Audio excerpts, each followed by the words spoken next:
Marcelo Semer, juiz desembargador do Tribunal de São Paulo, prazer em recebê-lo aqui para esta conversa. Prazer é meu, Bob. Um abraço. Marcelo, você foi jornalista, trabalhou em redações como a Folha de São Paulo, foi colunista, escreveu no Terra Magazine,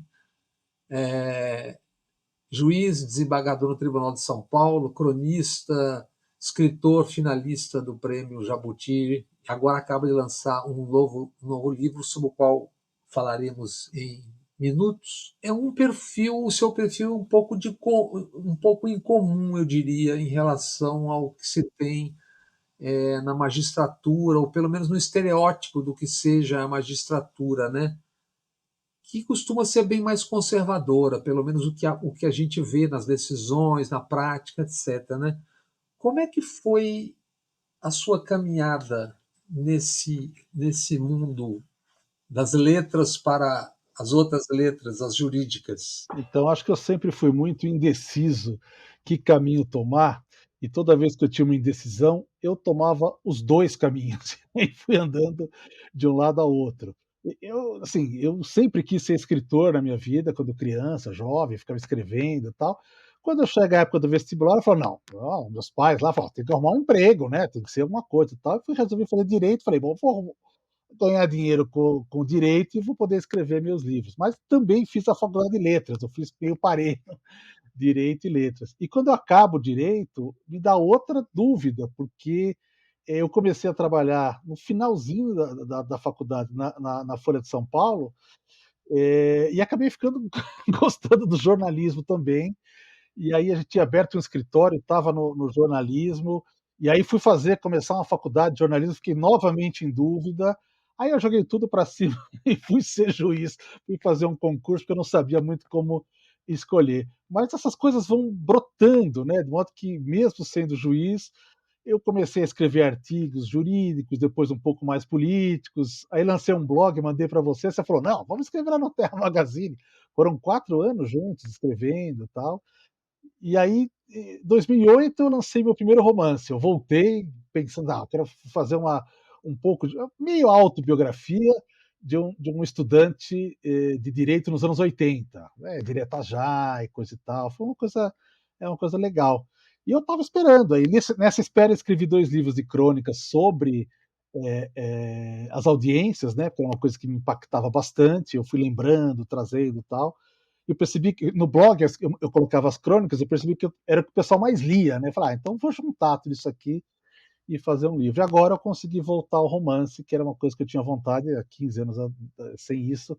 Estou bem feliz de ter feito isso. Agora, a trajetória é incomum mesmo, mas acho que cada um faz a sua história, né? Cada um escreve o seu jeito aí. Eu esqueci de dizer que você também é um grande folião nos carnavais. Já fui mais, viu? Já fui mais. Eu estou quase me aposentando agora. Tá?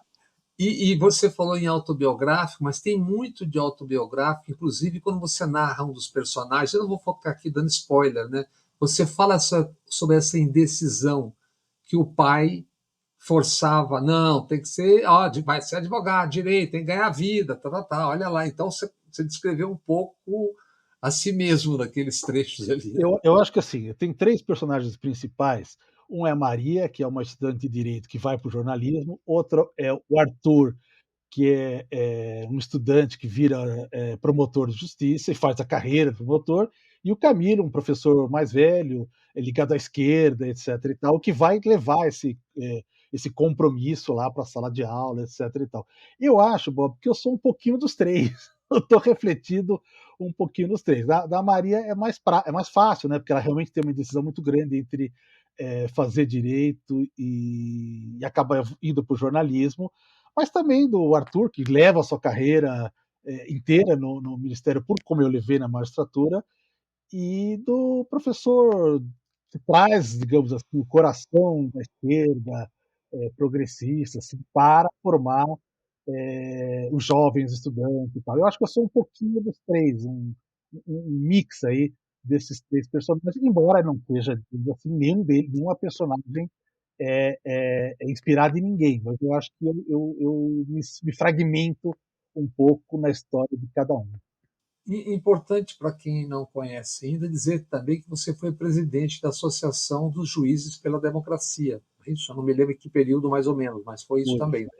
Eu fui presidente na época da faculdade do Centro Acadêmico 11 de Agosto, né, e, em 2005 da Juízes para a Democracia. Também fiz essas 2, digamos assim, meus momentos de maior, militância, digamos assim. Na apresentação do seu novo livro, o Duas Fotos, um romance do Brasil da Lava Jato, o jornalista Chico Sá, foi nosso colega, e que nunca deixou de antever e enxergar, e nunca fez de conta que não estava vendo, né?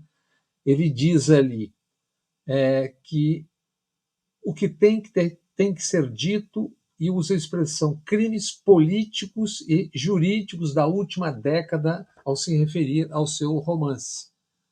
Nos fale um pouco sobre essa, embora as duas fotos não sejam sobre isso, né, mas poderia ser, né, não seja exatamente essa descrição, né, o que é o livro? Do que ele trata? Qual é a alma do livro?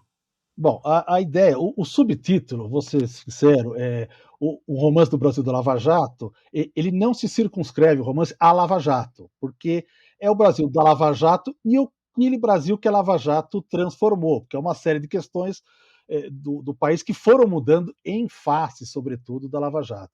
Então, eu peguei esses 3 personagens para contar um pouco essa história política e jurídica que o Brasil viveu mais ou menos, digamos assim, na última década, né?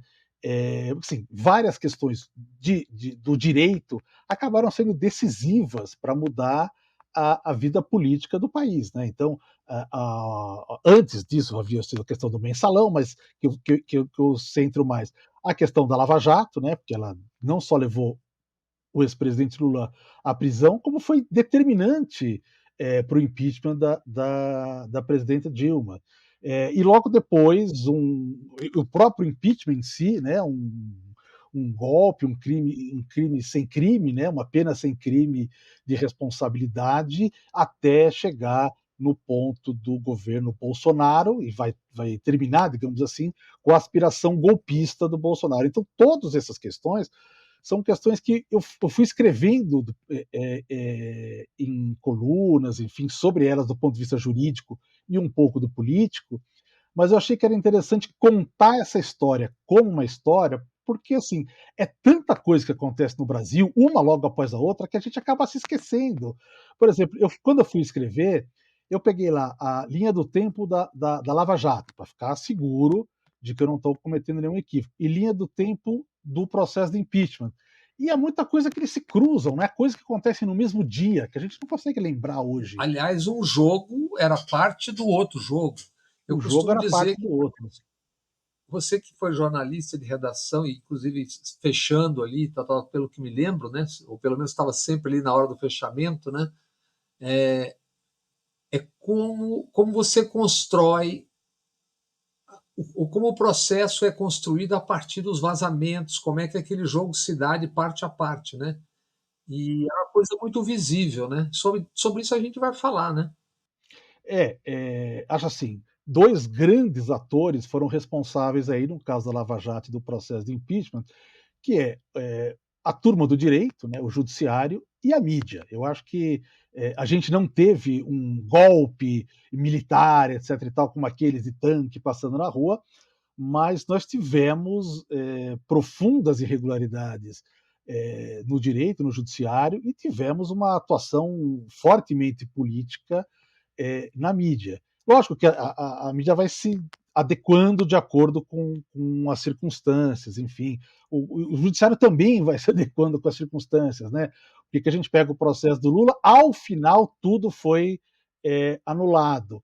Mas até ser anulado, o timing disso, ele causou não só muito sofrimento, né, para o Lula e para outras pessoas, mas também decidiu uma eleição presidencial, né? Porque ele não pôde ser candidato. Então, a gente delegou, digamos assim, para o direito e para a mídia que andaram muito juntos. E a Lava Jato é um exemplo, acho que não teve outro na história do país, onde processo e mídia estavam tão juntos. Lógico, a mídia sempre vai nos processos importantes, sempre entra. Neste, ela foi uma convidada VIP, né? Ou seja, e mídia selecionada. Ó, vou dar o vazamento para cá, aquele para lá, etc. e tal. E durante um tempo, muita gente fechou os olhos, tanto da imprensa quanto do judiciário. E, sabe, a gente estava vendo aquelas coisas acontecerem, sabia que em algum momento a coisa ia ser revertida, aquilo ia vir à tona, e acabou vindo à tona, curiosamente, num crime, digamos assim, do hackeamento e nas páginas da mídia também, né? Ou seja, ela também acabou sendo suporte para isso. E quem resolveu, digamos assim, a situação foi o judiciário.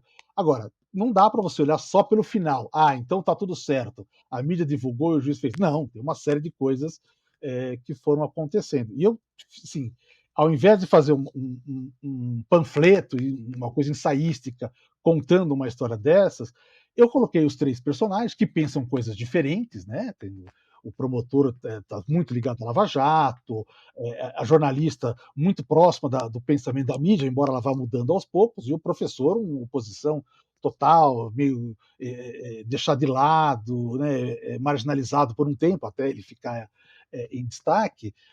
E a partir daí eu fui colocando essas três pessoas dentro da história do país, né? Uma espécie de um Forrest Gump, né? Eles vão entrando e vão participando das decisões para que a gente possa conhecer, entender. Eu acho que é importante fazer isso, fazer esse romance histórico e contar o que aconteceu. Não é um romance histórico antigo, ele é mais ou menos recente, mas 10 anos no Brasil é muito tempo, a gente não lembra de todas as coisas, etc e tal, e acho que é importante recuperar e com um pouco de graça, um pouco de sentimental, né, da relação. Tem aí, e não tem como não dizer, né, tem um triângulo amoroso que envolve nesse livro, e a partir desses encontros e desencontros é que o Brasil vai se colocando no abismo e depois, né, lentamente, vendo a luz no fim do túnel.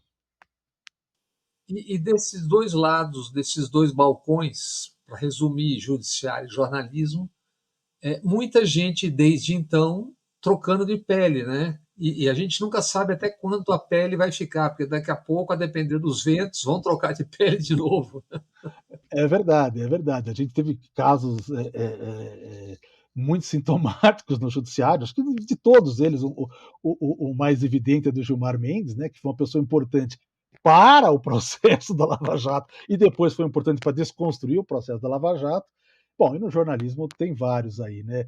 Assim, eu até acho da gente olhar essas pessoas que mudaram de lado, mas se surpreender também com aquelas pessoas que se mantêm até agora no mesmo discurso, né? Principalmente agora, foi muito curioso que assim que eu lancei o livro, voltou a questão da Lava Jato no CNJ, né? Toda aquela questão. E aí a gente percebe que ainda há digamos assim, uma força-tarefa de proteção muito grande, né? Ainda no fundo, a gente ainda não passou a limpo a questão da Lava Jato, né? A gente tirou, digamos assim, os reflexos jurídicos mais importantes, mas há muito para a gente olhar para trás e ver, olha, isso aqui a gente não podia ter feito, não podíamos ter aplaudido, etc. e tal. E muita gente que aplaudiu continua hoje aí fazendo essa força de defesa, né? Então, assim, é engraçado ver as pessoas que mudaram radicalmente de lado, né? Mas é também curioso aquelas que se mantêm até o fim na defesa. O Moro tem seus defensores tanto no judiciário quanto no jornalismo. No jornalismo, é menos preocupante os que se mantêm onde estavam, porque você já sabe quem são e o que farão. O preocupante são os que fazem o vai e vem, né? Porque você nunca sabe o que aquilo significa, Não né? sabe onde eles vão estar amanhã, né? E o leitor, o espectador, ele que costuma acompanhar as pessoas, ele fica confuso, né? E eu não estou me referindo à opinião, estou me referindo aos fatos. Você é um jornalista também, como foi, sabe que se 100 pessoas aqui estiverem assistindo a conversa, provavelmente terão 100 versões. O que a gente não pode errar é no fato, a cor da camisa, que livro tinha atrás, etc, etc. Mas voltando um pouco nesse processo todo, né? Você citou o Gilmar. Para um leigo como eu, a mim pareceu que já no mensalão houve ali uma certa tortura, por exemplo, no caso da tese do Roxin, aquele jurista alemão importante, famoso, é a teoria do domínio do fato, até porque ele o disse depois, e também o seu aluno dileto, que hoje dá aula em Berlim, que aquilo ali não era a teoria do domínio do fato, ou pelo menos ela não foi feita para caber naquilo que enfiaram, né? Então já vinha esse A teoria do processo. domínio do fato é uma teoria de direito penal. Na verdade, que constrói, a Alemanha constrói para poder punir da mesma forma aquela pessoa que manda, mas não participa, como um comandante de um campo de concentração. Afinal, no Brasil, especificamente, não faz muita diferença, porque a gente entende que todos eles respondem da mesma forma quem manda e quem atua. Mas o problema maior não é esse. O problema maior é que ela foi utilizada como se fosse uma teoria de processo penal, para diminuir a prova. Ou seja, já que ele mandava, então ele é culpado. Não, não, isso foi um equívoco. E para descobrir que ele é culpado, não basta saber que ele manda, é preciso saber que ele tinha consciência e estava mandando nisso.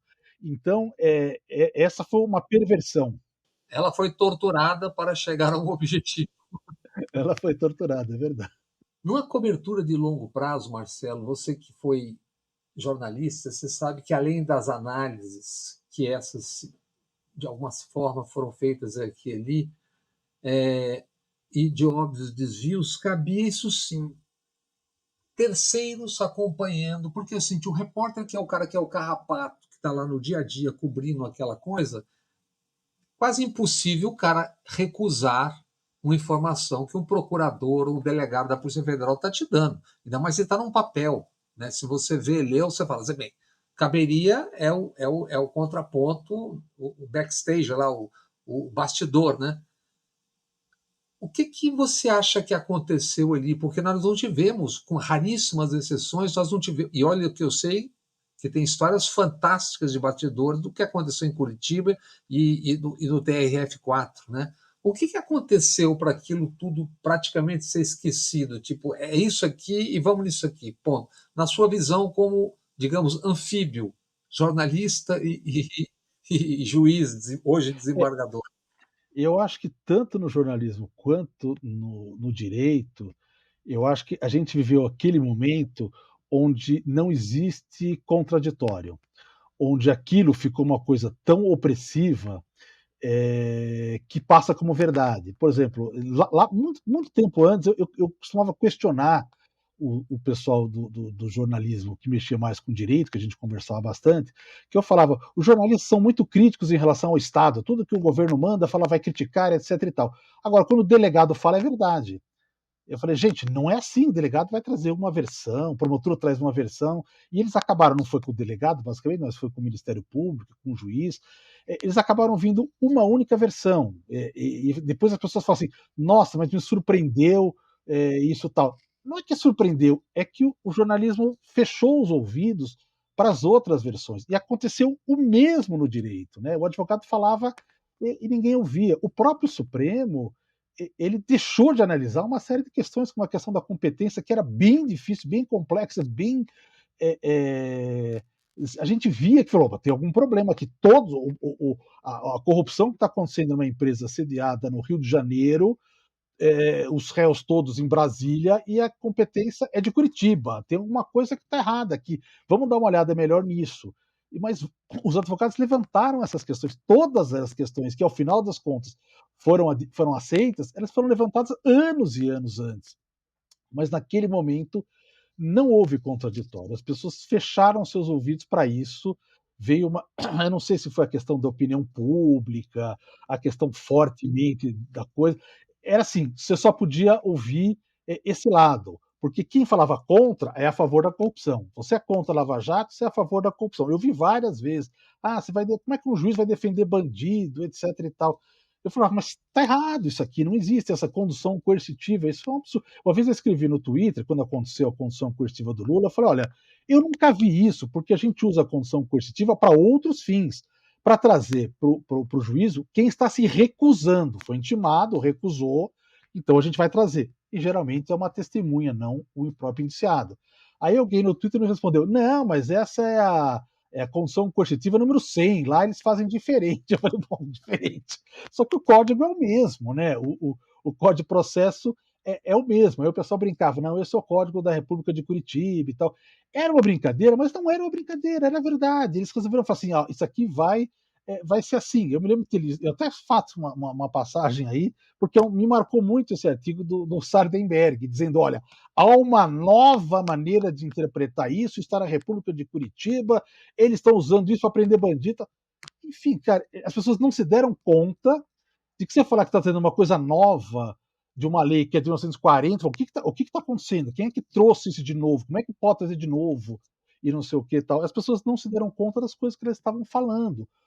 O Sérgio Moro, ele agradeceu lá naquele grande manifestação dia 13 de março, sei que é 13 é meu aniversário. Sucedido ou antecedido por um movimento espetacular para poder manter a temperatura, se eu não me engano, 2 dias E, depois, ou é isso? é, 3 dias, é isso. isso. Aí o que acontece? Ele vai no Facebook da esposa, que chamava Eu Moro com Ele, né? Você lembra?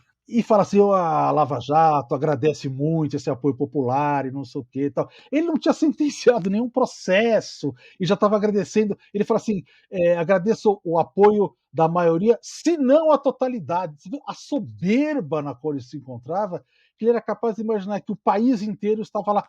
Mas pouco importa isso, um processo penal, quem quer, quem não vai. E, no entanto, para esse processo, essa pressão foi muito grande. Os ministros supremos não julgavam contra essa pressão.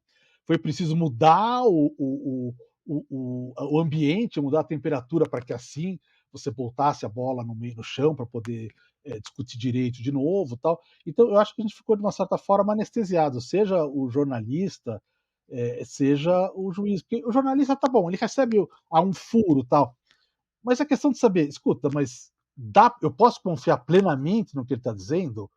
Vou ouvir, deixa eu ouvir o outro lado também. E o outro lado não era ouvido, ou não se importava com isso, ou não fazia. Então, eu acho que a gente passou daquela ideia de uma versão só, uma só versão. E quando você faz isso, obviamente, que não tem processo e não tem mídia também, né? Porque você tinha que. Alguém tinha que pensar, olha, tem uma coisa contrária, mas era praticamente impossível, pelo menos na grande mídia, na mídia alternativa era possível fazer essas intervenções, mas na grande mídia ninguém queria saber, ninguém te perguntava nada, ou se perguntava não te dava destaque, ou não falava. Várias vezes eu fui consultado e falei, olha, isso aqui está errado, isso aqui não se faz assim, nunca se fez assim, não tem jurisprudência disso, mas isso mal entrava, nem era nota de rodapé. Então eu acho que foi um erro coletivo. Acho importante a gente olhar para trás e pensar isso. Eu penso mais, logicamente, na questão do direito, né? Porque eu vivi isso e tal. Porque os juízes saíram, conta esse episódio de uma forma mais engraçada. Os juízes saíram na porta dos fóruns com toga para cantar o hino nacional, né? Porque o Sérgio Moro estava sendo representado, né? Olha, alguém está dizendo, ele agiu errado. Então os juízes, ao invés de falar assim, bom, vamos saber se ele agiu certo ou errado, foram todos na porta do fórum para fazer isso. E eu pego essa imagem, é a imagem que o Arthur, que nessa época do processo, ele que é um personagem do livro, que é o promotor, ele vai usar essa imagem para dizer, não, a gente precisa agregar os colegas na luta contra a corrupção, e isso vai virar, digamos assim, a campanha que vai usar para ser procurador-geral e etc e tal. Ou seja, é uma coisa que aconteceu mesmo, né? As pessoas, de repente, não tinham oposição. A oposição foi calada, silenciada ou ignorada. Você falou em manifestação popular que os juízes citavam, mas eu me lembro que no mensalão eu ouvi algumas vezes a expressão a voz das ruas, Sim. dita por juízes. Já Uhum. vinha de lá. Aquilo foi, na verdade, uma construção. O mensalão foi uma espécie de um ensaio geral, né? Verdade, verdade. Foi. É que eu acho assim, o Mensalão já reuniu isso, que foi assim digamos assim, uma espetacularização da mídia muito grande e da opinião pública em volta, tanto é que o Joaquim Barbosa chegou a ser presidenciável, né? Ele foi colocado lá, capa de revista, etc e tal, foi feito isso. O que eu acho que diferente na Lava Jato, que eu chamo de outro patamar, é que aí foi premeditadamente pelo próprio juiz. Quer dizer, o juiz vai passando as coisas para a mídia enquanto as coisas estão acontecendo, de modo que eles vão construir, digamos assim, a causa através dos vazamentos seletivos, um pouquinho aqui, outro pouquinho lá, outro pouquinho lá. E era exatamente isso que o Moro escreveu num texto que analisava a Operação Mãos Limpas, em 2004, ou seja, 10 anos antes. Ele falou: deu certo, entre outras coisas, porque eles foram divulgando e, ao ganhar a opinião pública, foi reduzindo o espaço que os partidos podiam para contestá-lo. Então, assim, quebrar a unidade partidária, quebrar o sistema partidário italiano, foi visto pelo Moro como uma necessidade, né? Olha, a Mãos Limpas Deu no que deu no deu que também na Itália, que está até hoje atolada lá naquilo. exatamente, deu no que deu, na Itália. Eles saíram de lá elegendo um aventureiro, né, o Berlusconi, que depois foi preso, né, enfim. E só que o Moro, quando escreve esse artigo, ele já sabe de tudo, inclusive do Berlusconi. E assim, não se toca de imaginar que, olha, não sei, isso pode não ser bom. Não, ao contrário. Era exatamente isso. Porque agora a gente sabe exatamente por quê, porque essas pessoas se colocam na posição de que querem fazer uma faxina na República, querem limpar o Congresso. Ele fala especificamente, na Vaza Jato captou isso, né? Eu queria limpar todo o Congresso, não sei o quê, mas o Supremo não vai conseguir, então vou fazer eu, né? Que sou o grande faxineiro. E depois que você. É, e depois é, e depois que você faz isso, é óbvio, o caminho natural é: eu vou substituir essas pessoas, né? É o sonho que ele tinha. Ele queria ser ministro supremo, mas ele queria, no fundo, ser presidente da República. Então ele fala: bom, se eu conseguir limpar isso, por que não me colocar lá em cima? Essa é a ideia, que é uma ideia vinda daquela perversão moral, né? É o bom e o ruim. Eu mostrei que sou bom, logo vou ficar naquele lugar. O que é uma concepção infantil, uma concepção absolutamente risível da política, e tanto é que ele está nessa posição que está hoje. Para não dar a impressão para os que não querem enxergar, ou os que não puderam, não tiveram como enxergar, lembrando só dois episódios. Um é a condução coercitiva do Lula, que você, na verdade, você só faz isso quando a pessoa se recusa a depor. E o outro fato, que eu acho que é o mais absolutamente escandaloso e visível, aliás, dois, é no dia em que o juiz grava a presidente da República, que não era ré, nem era parte do processo, 1h15 a mais, inclusive, do que ele tinha determinado a Polícia Federal, e vaza ele mesmo à TV Globo naquele dia, para impedir, na verdade, que o Lula se tornasse ministro, que era a ideia daquela história ali. Né? E a outra também, enfim, com um afastamento, agora não sei se momentâneo, do Thompson Flores, então presidente do TRF4, que 4 meses antes do tribunal examinar a sentença do Moro, ele disse que que a sentença era irretocável, entraria para a história, embora ele ainda não tivesse visto as provas. Sim, é curioso você falar, Bob, que essas duas passagens são passagens importantes do livro. O livro, eu começo contando a história de cada um, né? Primeiro tem um casamento, depois vou contar a história da Maria, a história do Arthur e a história do Camilo. Aí eu volto para o, digamos assim, para o presente, e no presente, o primeiro dia, digamos assim, é exatamente o momento em que se torna público, né, no Jornal Nacional, que a conversa de Dilma e Lula, né? Então aí cada um dos três, a jornalista tem que correr para buscar repercussões, o professor de esquerda fica louco da vida, está no jogo do Corinthians, sai chispando, falou: oh, agora acabou tudo, e o promotor com uma garrafa de champanhe comemorando, né? E vão fazendo. E a entrevista do Thompson, ela é reproduzida pela a personagem, ela, digamos assim, entrevista o Thompson. O que ele fala é mais ou menos aquilo que saiu no jornal na época, e vai trazendo isso, as considerações que ela faz. Lógico, toda a correlação entre um personagem ficcional e o real é ficcional, não é verdadeiro, mas é muito referente àquilo que ela fala. Ela percebe que falou: bom, agora acabou o Moro, agora vamos para a segunda parte. É lá que a questão está lá, em Porto Alegre. E ela tem essa entrevista, ele fala exatamente isso. A sentença é memorável, vai entrar para a história. As provas eu não conheço, mas a sentença é memorável. Eu não cheguei nesse capítulo ainda, né? Mas é porque, de fato, eu comentei isso muito à época, me chocou muito aquilo tudo, e nós estamos falando isso aqui para quem eventualmente não tenha acompanhado o julgamento, porque trabalha, porque não teve tempo, porque não é a questão do Bavi, do Grenal, do Fla-Flu, é que são fatos jurídicos que um juiz, um desembargador, está dizendo claramente o que aquilo significou. E eu tinha uma outra pergunta que eu queria tocar nisso, já que você é um anfíbio, ex-jornalista, ou jornalista sempre, e desembargador, que é o seguinte: qualquer foca, que é como nós chamamos um jornalista iniciante, sabe que empreiteiras pagavam campanhas ou ajudavam campanhas de vereador ao topo do poder, Brasil afora, e entre outros setores do aparelho do Estado, etc, etc. Portanto, eu sempre me espantei, eu não sei o que você pensa, da praticidade, se era possível isso. Os procuradores dizendo o seguinte: olha, temos aqui todos os documentos, dados, computadores dos empreiteiros, está todo mundo aqui, o sistema está apodrecido e nós vamos começar pelo governo, porque é o governo, mas não tem ilusões de que, entendeu? Não era possível dizer claramente para a sociedade e aí sim você impedir esse jogo, tipo, vamos acabar com aquele partido e eleger aqueles.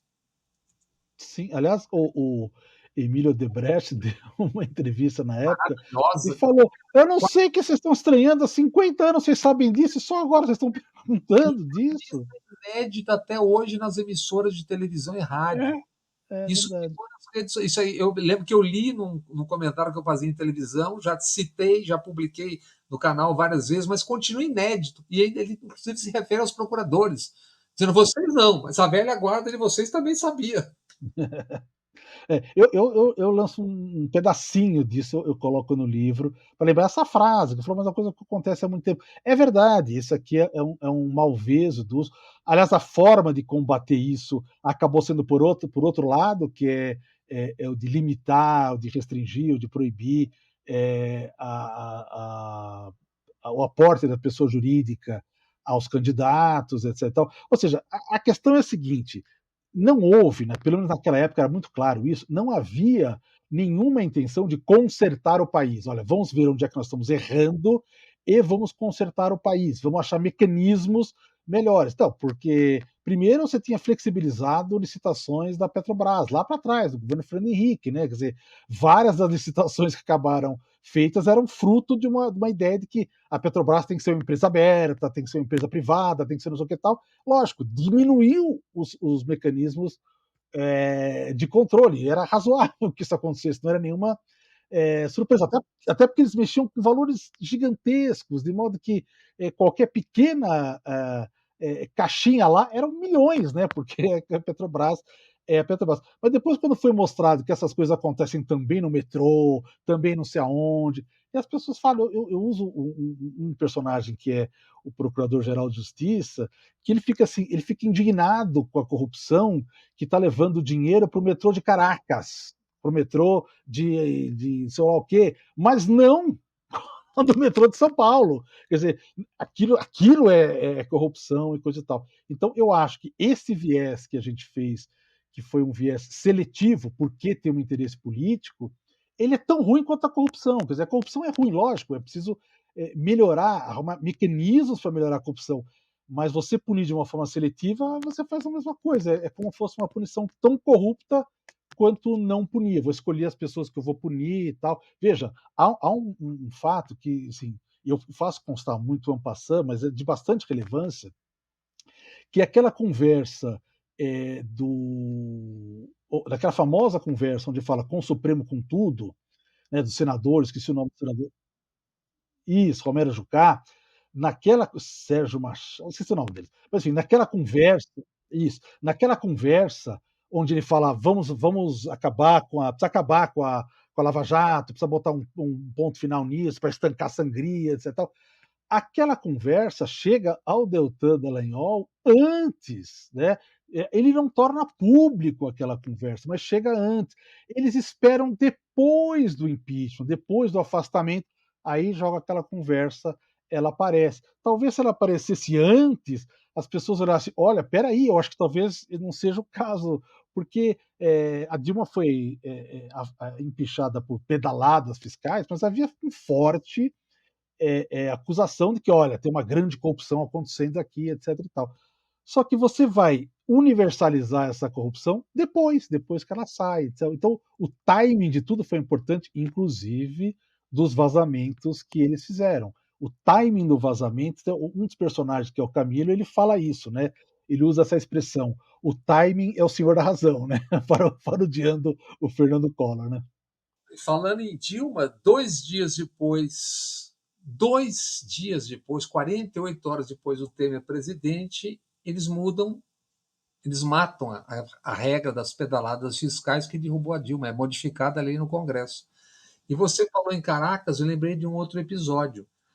A Lava Jato, a Odebrecht, na Venezuela, tinha 30 mil empregados, tinha faturado coisa de 20 bilhões de dólares e não tinha absolutamente a rigor nada a ver com a Lava Jato, mas entra na Lava Jato porque o Departamento de Estado norte-americano queria pegar os chavistas, porque não existia ligação factual, não tinha investigação que investigasse, que ligasse a Petrobras, a Odebrecht Venezuela ao Petrolão.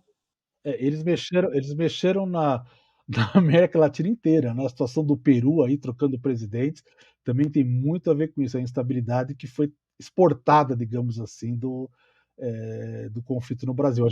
A gente até conseguiu resolver a questão, aclimatar a questão no Brasil, mas lá no Peru não conseguiram até agora. Leslie Becks, diretora anticorrupção do FBI na América Latina, 16, 17 funcionários visitando Curitiba, tudo isso é fato. Tudo isso é fato. Infelizmente foi assim que se deu.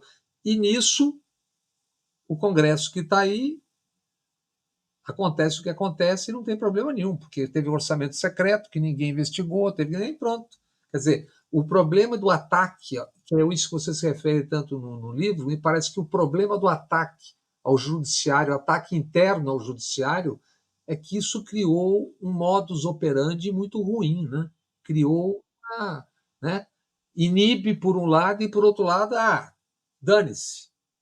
A Lava Jato faz isso, quer dizer, eu vou contar também como começa o inquérito das fake news. A primeiro alerta, a primeira luz amarela que surge, exatamente com o discurso do Deltan Dallagnol querendo criticar os ministros do Supremo, ele e depois aquele Diego Castor, que acabou saindo do Ministério, bom, os dois saíram do Ministério Público, né? O Deltan faz um discurso forte, e o Castor um artigo no antagonista mais forte ainda, para dizer, lá vem a segunda turma com a Operação Abafa, quando eles estão percebendo que o Supremo vai entender que os crimes eleitorais têm que ser julgados pelo eleitoral, que é uma questão, uma tese que acabou vingando, e que eles podiam ter se preocupado com isso lá atrás. Quando a gente pensa em questão de competência, a primeira coisa que você pensa é, bom, deixa eu direcionar para o juiz certo. Se eu direcionar para o juiz errado, vai matar tudo. Eles direcionaram para o juiz errado, e quando o Supremo mostra que vai mudar, aí eles começaram a jogar a população contra o Supremo. Foi junto com os bolsonaristas, etc. E, tal, e aí é que veio o inquérito das fake news, como uma forma, digamos assim, do Supremo de se proteger. Né? Eu não concordo com a lógica jurídica, mas eles estavam numa situação difícil, porque o presidente estava assacando contra o Poder Judiciário e a Procuradoria-Geral da República, que podia intermediar, podia defendê-lo, estava capturada pelo presidente. Então, eles ficaram muito. É, eles Tava, ficavam na varanda. Eles ficaram meio sem ação. Então, isso acontece. Então, assim, essa questão da Lava Jato, ela influencia o que é o Supremo hoje, inclusive. Ela influencia o desrespeito que as pessoas têm com o Supremo hoje, que é muito fácil de ter isso. Eles acertam uma vez, eles erram outra, é normal isso. Mas esse desprezo, colocar o Supremo como inimigo do poder, que o bolsonarismo fez, é fruto da Lava Jato, é fruto direto, porque quando eles começam a perder, o que eles fazem? Eles vão xingar o juiz. É o que eles vão fazer, e aí começa todo esse percurso. Então, assim, quando eu falo que é um romance da Lava Jato, é o da Lava Jato e seus filhotes, né? Porque o que a gente tem hoje, até 8 de janeiro, decorre disso, né? Porque as pessoas perderam totalmente o respeito e perderam, até hoje, o Deltan fala as coisas aí, virou um extremista total e nada vale, todo o Supremo, todo não sei o quê, etc e tal, porque ele faz a coisa errada, é punido por fazer a coisa errada, e aí faz com todos aqueles que foram condenados. Vai dizer, olha, vimos aqui uma ditadura. O Deltan escreveu uma cartinha, um tweet, tipo Elon Musk, Hello, Mr. Elon, I am Deltan, I am the president. É demais isso. Mas olha, a propósito do Supremo, tem um tema que tem algumas pessoas estão tratando, né. Primeiro eu quero saber, depois eu quero saber como é que é a sua, já que eu falei em comum, né, em ascensão em comum na sua história, na sua caminhada, né, como é que você está no meio em que eu imagino que não tantos pensem de maneira igual, né. Não só nisso, em relação a várias questões, eu fico meio curioso de imaginar como é que é. Claro, é afável, tal, mas como é que é? A primeira pergunta, como é que é Olha, eu sempre prezei muito o judiciário, porque a gente tem uma questão que é a independência funcional, né. Então, assim, aquilo que eu vou decidir, nos meus processos, ninguém vai me punir por aquilo que eu faço. Eu diria que essa é uma verdade quase intransponível. Recentemente a gente teve alguns casos, de punições por decisões judiciais, enfim, o CNJ acabou contornando isso, mas já tivemos alguns casos, alguns que passaram pelo CNJ, o Supremo que pegou, mas tivemos alguns casos. Mas de regra, digamos assim, consegui transitar, na minha carreira de forma, sem grandes, perturbações. Tem muita gente que não gosta de mim por a forma como eu decido, então, quando quis subir ao segundo grau do tribunal, a gente tem um cargo chamado substituto de segundo grau, só que aí não tem cargo definido, a presidência que vai dizer onde é que a gente fica. Eu queria ficar no criminal, que é a minha área, mas ninguém muito queria que eu ficasse no criminal. Eu fiquei 8 anos no direito público, direito administrativo, enfim, eu não tinha muito o que fazer, fiz isso. Hoje eu estou de volta no criminal, até gostei de trabalhar lá, mas eu não fui para lá porque o pessoal fala: ah, Marcelo é muito liberal, Marcelo pensa nisso, pensa naquilo, vai causar muita confusão entre as câmaras, etc. e tal. Eu acho que esse tipo de comportamento é ruim, porque outras pessoas, no começo da carreira, podem pensar: ah, se eu julgar como Marcelo, eu não posso ser o que eu quero ser na minha vida, que é um juiz criminal, etc. e tal. Acho que isso, nesse ponto, é ruim. Acho que a gente tem que diminuir, digamos assim, essa discricionariedade para fazer. Agora, em relação ao que eu falo, eu nunca tive nenhum tipo de censura, espero não ter, não, não posso dizer com certeza. Eu procuro ser sempre elegante, falo nas redes sociais. Há uma coisa que eu nunca faço, que é a identificação com partido. Eu nunca falo em que partido eu voto, em que partido. As pessoas identificam pela ideologia, pelo pensamento, mas todo mundo tem ideologia, todo mundo tem pensamento. Eu acho que não é proibido isso, as regras não proíbem isso. Elas proíbem você ter uma vinculação, uma dedicação político-partidária. Eu nunca tive antes de entrar na magistratura, continuo não tendo, e até me poupo de falar, você votou em quem? Eu não falo isso para ninguém. Lógico, ah, mas eu sei, eu consigo imaginar. Bom, parabéns para você, mas eu não vou fazer propaganda de ninguém. Agora, não posso deixar de criticar um extremismo que quer acabar com o judiciário. Então, acho que, por exemplo, o bolsonarismo, em grande medida, foi uma negação do judiciário, foi uma negação da democracia e uma negação do judiciário. Não tem como não criticá-lo isso. Acho que não é possível. Mesmo o Lula. O Lula, antes, na primeira gestão, ele falou: quero uma caixa preta, quero acabar com a caixa preta do judiciário. Milhares e milhares de juízes criticaram ele. Então, eu vejo que é mais ou menos legítimo isso, cada um faz da sua forma e tal. Eu acho que assim, eu não sou a única pessoa progressista no judiciário, tem várias pessoas, não é tão diminuto assim, mas de qualquer maneira eu acho que a gente consegue conviver, pelo menos até agora, Bob, foram 34 anos de convivência, espero que continue sendo por mais tempo, enquanto eu estiver aqui. Eu acho que eu não desrespeito nenhuma das normas e, portanto, eu não mereço nenhum tipo de punição, então acho que eu continuo trabalhando. Acho que com os colegas há um respeito recíproco. Eu respeito os que pensam diferente, os que pensam diferente me respeitam. Quando é o caso, eu ganho, quando é o caso, eu perco. Eu acho que a gente tem que ter uma certa maturidade assim. é, quando eu queria falar de uma outra coisa que tem a ver com essa coisa do judiciário.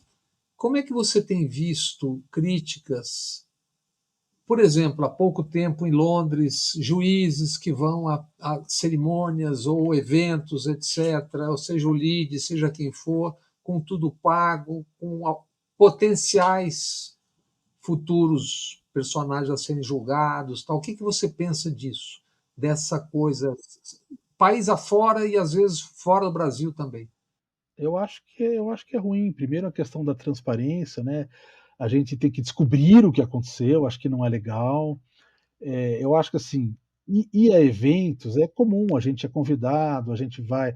Agora, tem um volume de coisas que fica sendo complicado. Primeiro, é uma viagem internacional, é uma coisa diferente, é um grande hotel, não sei o quê. Eu acho que a gente deveria se poupar desse tipo de coisa. Eu suponho, imagino aí, confio que os ministros não estão lá para serem influenciados pelas empresas.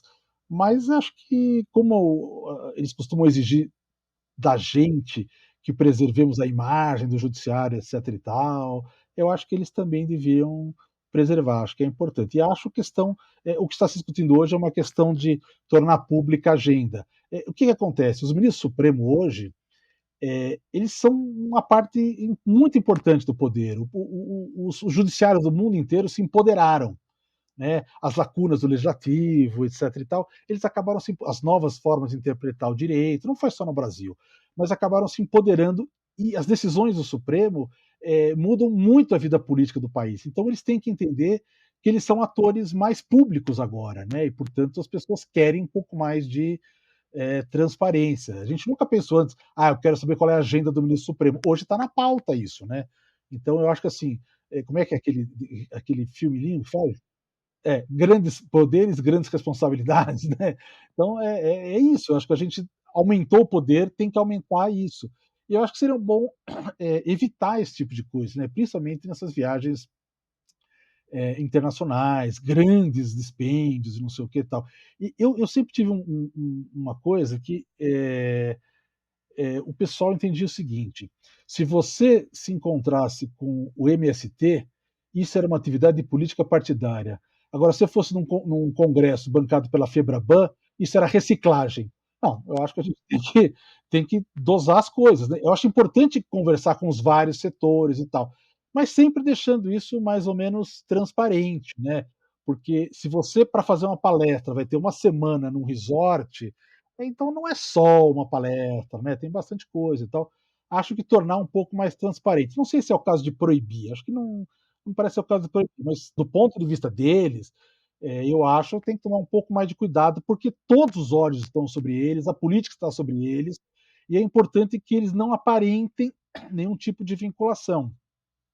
Então e dizer o seguinte: "Olha, eu não posso ser patrocinado um evento por quem tem ações na justiça", mas não tem empresa que não tem ação na justiça, né, então tem que tomar cuidado com esse tipo de coisa. Não, tem uma ação no Supremo, tem uma coisa importante. Acho que se a gente tornar isso mais transparente, como chama? As denúncias vão aparecer antes dos eventos.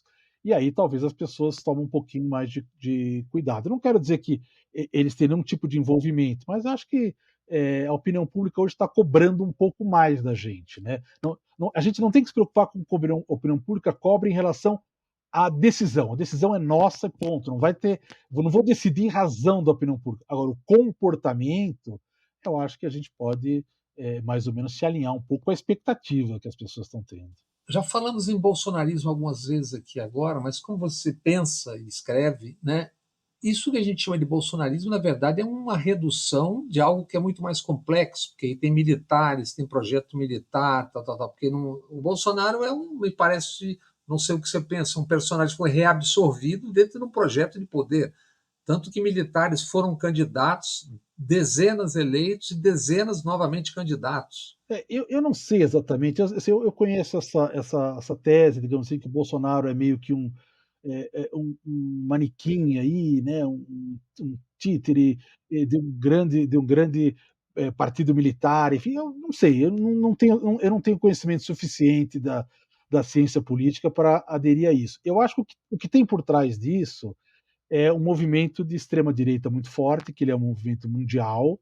Eu acho que cada país vai ter a sua particularidade, né? Aqui, por exemplo, ele pegou sobretudo um extrato militar e um extrato evangélico. O Bolsonaro acabou sendo, digamos assim, o ponto de contato entre essas duas coisas e se juntou, mas acho que nos Estados Unidos, por exemplo, tem um extrato evangélico muito forte, mas já o extrato militar não está tão forte na extrema direita. Então acho que cada país tem o seu modelo. Mas o que eu acho que está evidente agora, achei, parece que eu li aí que o Eduardo Bolsonaro foi dar um prêmio prêmio de imbrochável lá para o presidente da Hungria, não sei o que e tal. Parece que isso veio pelo Estadão, não veio pelo sensacionalista, então acho que não deve ser piada. Mas o que está claro para mim é que há uma grande conexão da extrema-direita mundial. Né? Eles falaram tanto, mas tanto em foro de São Paulo, que eles fizeram o seu próprio foro, né? Eles fizeram essa própria reunião, talvez seja o foro de Budapeste, não sei exatamente, mas de fato existe isso. Hungria, Polônia, Israel, os Estados Unidos, se Trump voltar, então agora a Argentina. Quer dizer, isso eu acho que está por trás. Em cada país eles vão tendo a sua configuração correta. Concordo, acho que o bolsonarismo, ou a figura do Bolsonaro vai passar, né? Ela vai passar, eles vão ter que concorrer com outro candidato, enfim.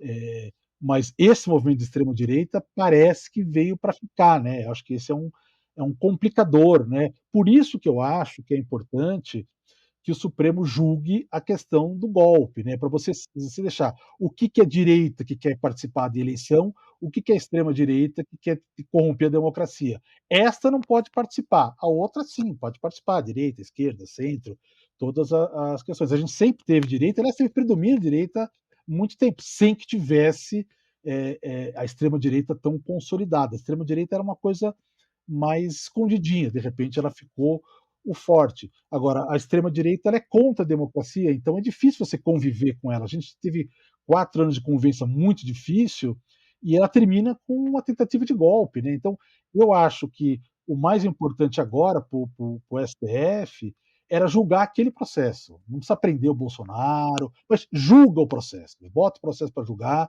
O Paulo Gonet daqui a pouco vai oferecer denúncia, eu suponho, porque elementos já existem, e aí a gente vai poder separar um pouco o joio do trigo, ou seja, aquilo que é movimento conservador e movimento de direita quer disputar a eleição, tirando daqueles que não querem, sejam eles militares, evangélicos, etc. e tal, empresários, tem de tudo aí nessa questão. Mas estas pessoas não podem participar do processo eleitoral, etc. e tal. Acho que isso é preciso a gente fazer essa depuração, porque se a gente não depura a extrema-direita depura a democracia, não tem jeito. Entre o que dizem e o que fazem, só lembrando que enquanto falavam em mortadelas, mortadelas, para criticar o financiamento dos sindicatos, as manifestações, iam construindo os institutos liberais, inclusive com braços externos, como mostram pesquisadores, que financiam a venda de um outro ideário.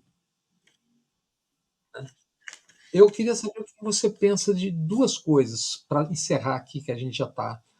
Uma delas é o Supremo Tribunal estava votando a descriminalização, e aí, num ato de enfrentamento ou de recado e de mesquinhez política, no meu entendimento, né, e de muita estupidez, porque isso tem consequências terríveis, né, o Senado aprovou há pouco, e agora está na Câmara, qualquer droga, sobre qualquer aspecto, qualquer pessoa vai ser todo mundo preso. O que você pensa isso sobre essa questão? E tem a ver com outro tema que você já responde, que é a proibição da saidinha. Tá. Bom, primeiro, a questão das drogas. Eu falei isso antes do Senado decidir. Eu falei, essa questão, o Supremo está entendendo que é inconstitucional. O que o Supremo está? Já tem 5 votos, é bem possível que tenha um sexto voto.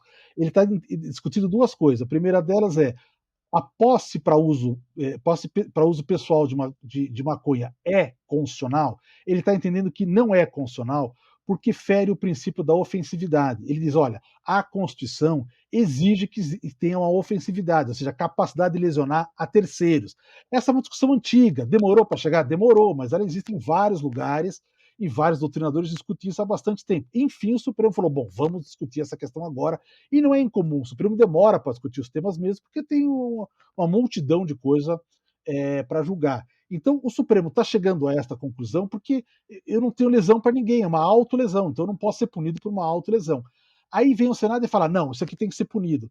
Mas a mesmo raciocínio que o Supremo está usando, ele vai ter que usar para a PEC. Então, eu não vejo como o Supremo vai entender que essa PEC seja constitucional. Porque se não era constitucional antes, não pode se tornar constitucional depois, não tem como. Só você colocar a PEC, porque todo o sistema de princípios que está no artigo 5º, ele não pode ser revogado. Então, se ele valia, ele continua valendo. Então, a meu ver, essa PEC que o Senado está fazendo, além de burra, nociva, e assim, acho que ela faz futrica com a vida alheia, né? Porque pessoas vão ser processadas e presas, etc. E tal. Então, eu acho que, além de tudo isso, eu acho que é inconstitucional. E, lógico, eles estão semeando o vento, porque faz toda essa discussão, e quando o Supremo falar é inconstitucional, olha aí o Supremo, a ditadura, etc. E tal. Mas isso porque exatamente, porque o Supremo está fazendo o papel que devia ser o papel do Senado. O Senado tem lá uma comissão de Constituição e Justiça, que é para avaliar a constitucionalidade, mas eles não avaliam, eles avaliam a questão eh, eh, da conveniência, não a legalidade. Então, vai para o Supremo. Eu, se fosse do Supremo, faria da mesma forma. Sinto muito, nós já entendemos que é inconstitucional, por isso, continua inconstitucional. Com relação às saidinhas, eu acho que o veto do presidente Lula foi muito tímido, né? Eu acho que a gente tem dois grandes problemas nesse projeto. Um, a questão da saída, porque a saída é necessária. Ela é, digamos assim, o que tem de melhor dentro do regime semiaberto. Essa é a função. Para que serve a saída? Para a pessoa ir acostumando com a liberdade, ir acostumando, mantendo o laço familiar, para quando ela sair, ela está inserida. Porque se eu colocar pessoas 20 anos presas no dia no final do 20º dia sai, ele sai uma pessoa bem pior, sai sem vínculos, sai sem nexo, sai sem correlações. Então é muito ruim esse tipo de coisa. E como todas as pessoas que estão na prisão, elas vão sair, porque a gente não tem pena de morte, não tem prisão perpétua e não tem banimento, a gente tem que pensar que elas saem melhor. Então, eu acho que essa lei aí acabou, ela procura acabar com o regime semiaberto. Primeiro, tirando a grande vantagem do regime, que seria a saída. E segundo, dificultando demais o acesso ao semiaberto através da exigência para todo mundo do exame criminológico. Porque o exame criminológico era obrigatório antes, deu errado, porque ninguém tinha dinheiro para fazer, ficava anos esperando isso, até que o Supremo falou: não dá para ficar esperando, você não pode ficar a vida inteira esperando isso, não tem progressão. O que eles têm de pena é tempo, né? Vou olhar sua pena daqui a 3 anos, acabou a pena, ele não teve o semiaberto. Então, eu acho que o Supremo falou: não, pode ter o semiaberto num caso específico. Você fundamenta e fala: olha, aqui o crime foi muito grave, ele teve várias faltas, ele não trabalhou. Bom, vamos ver se essa pessoa está em condições ou não. Agora, se você vai exigir exame criminológico para todos, significa que não vai ter para nenhum, porque não tem dinheiro para fazer, não tem pessoal para fazer, e você vai deixar as pessoas do fechado não vão ao semiaberto. Então, é burro isso, porque vai causar uma grande insatisfação prisional. É burro isso, porque a pessoa sai pior. O sistema progressivo é uma coisa que usa no mundo inteiro, não é só no Brasil, e ela tem sido melhor do que deixar ele totalmente fechado. E, a meu ver, assim, é até discutível a constitucionalidade. Acho que essa questão vai parar no Supremo também, e aí vai ser outra pressão para dizer: olha, o Supremo está querendo ser ditador e mandar tal. Mas é que eles não se preocupam. Isso aqui dá para resumir em 2 palavras: é populismo penal. Ele quer ganhar voto com uma falsa impressão de segurança para se eleger, etc. e tal. Mas só atrapalha a administração penitenciária. Marcelo, muito obrigado pelas luzes e parabéns pelo romance. Obrigado, obrigado, Bob, por essa oportunidade. Espero que você termine o livro, depois você me conta se gostou, e que todo mundo leia aí Duas Fotos, o romance do Brasil da Lava Jato, porque eu acho que assim tem coisas interessantes para aprender dentro do livro, e tem coisas para se divertir também. Quer dizer, ele é uma ficção.